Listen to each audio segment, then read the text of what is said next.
Hi, எல்லாருக்கும் வணக்கம். I hope you're all doing good. Yes, let me come to the point. Due to some previous commitments, அதுக்கப்புறம் schedule வீக்ல கொஞ்சம் conflict இருந்துச்சு. அதனால I'm not going to do Dhanam serial anymore. I hereby quit Dhanam serial. Dhanam serial team, I wish you all the best.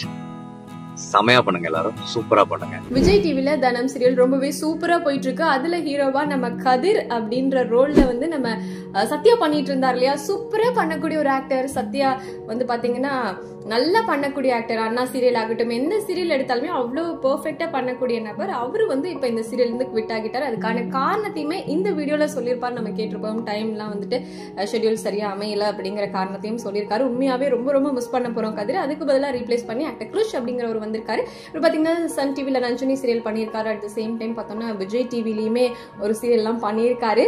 So இவரு தான் கிருஷ் தான் இப்போ கதிர் ரோல்ல நம்ம சத்யாவை ரீப்ளேஸ் பண்ணி நடிக்க போறாரு. உண்மையாவே எப்படி இருக்க போகுது அப்படிங்கறத வெயிட் பண்ணி பார்க்கலாம். ஸோ நீங்க சொல்லுங்க, சத்யாவை மிஸ் பண்ணுவீங்களா இல்லையான்னு.